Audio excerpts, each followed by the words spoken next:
So I've started building a 42 square metre shed. I didn't apply for a council permit. I'm going to build 3 separate cabins. I'm not going to be getting a permit for those. So how can I do this legally?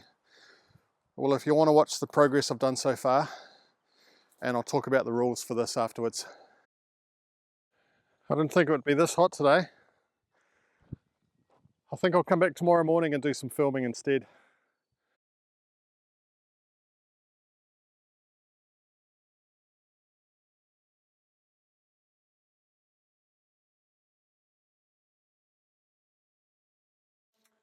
This is the driveway here. It's going to curve around this way. So all the tree stumps had to get ripped out and buried over there. You can't have tree stumps left in the ground, obviously, and even where the hole is where they were, it's too soft. Eventually it'll sink. Doesn't matter over there because that's just going to be trees and garden. So where I've built the shed over here, I didn't decide to put it here just because it was the prettiest location. This was the only 42 square metre area where there were no trees growing. And with these posts being in the ground a metre deep, you can't be digging into loose soil where the stumps were because it's just not hard enough. So just by luck, this whole area footprint for the shed, there were no trees here, no stumps, no problem.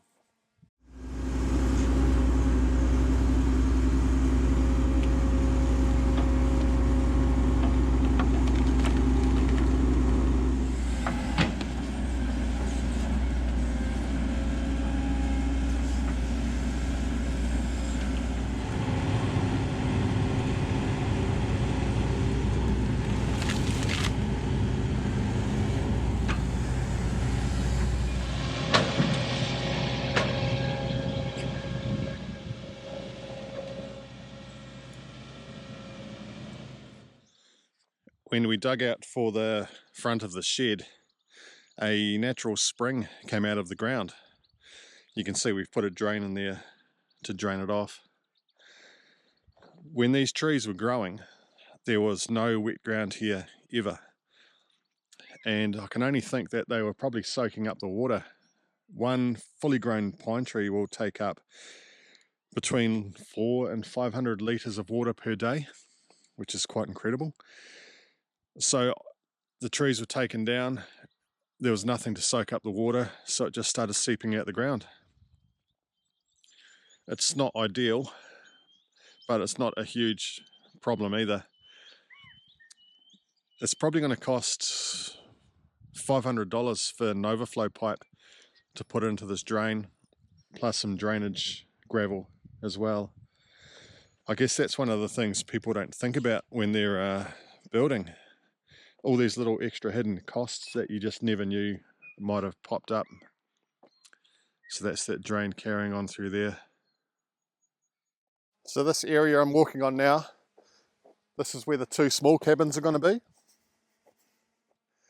This is all just loose clay that was brought in from where the front of the shed is.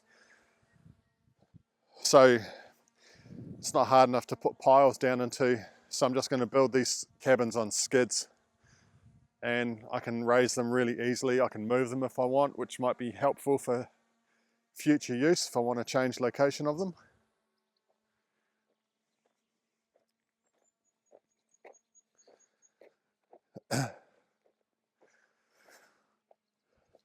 So this is the quad bike track I'm walking on now. Snakes up the hill. And this platform here, this is where my cabin is going to be built.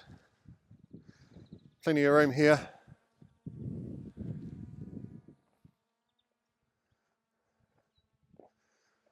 And it's high enough that it's overlooking the roof of the shed where the solar panels are going to be. So this is the platform I was talking about. This is where I'm going to build my cabin. It's only been cut into the hill maybe 2.5, 3 feet. I see a rabbit's been trying to dig in there already. So this is really good solid clay ground. This is going to be awesome for putting piles down in. It's deep enough as well that the tree stumps haven't left any loose ground. So this is an ideal spot right here.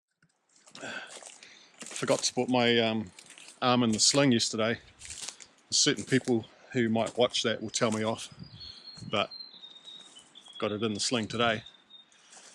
How long has it been? 9 days since I had my surgery on my ruptured bicep tendon. So the rules are, this is New Zealand, so don't go getting crazy. The rules are you can build up to 30 square meters without a permit. That changed, I don't know, it was maybe three years ago. It used to be only 10 square meters. They now decided, okay, 30 square meters. So easy done, you can build it yourself. But the only thing is, if you connect power or water, then yes, you do need to have a permit for it. So how am I going to get around that? Well, I'm going to build a 30 square meter cabin to live in for myself, and in time build a second one, maybe 20 squares, have them in like an L shape, joined together with a deck. The buildings won't be joined together, but I'll just walk from one to the other under a covered deck. Compost toilet. I will get water eventually, like I've got to have a kitchen. Solar power, that will be on the shed. I will have to run that to the cabin at some point. So for water and electricity to the cabin I'm living in, yes, I'll have to get that permitted. But in the meantime, I can live rough, off the grid, and I don't need permits. So that's how you do that. Yeah, it's a pretty good rule. 30 square meters it's not bad. It's a decent sized small cabin. When you look at some of the cabins people build on wheels, like those tiny homes that are taking off, obviously I don't have to have one on wheels. This is my land, so I can build a permanent cabin, move in, worry about the water and power after. I'll have to get that sorted out, you know, the proper channels. So that's how you do it.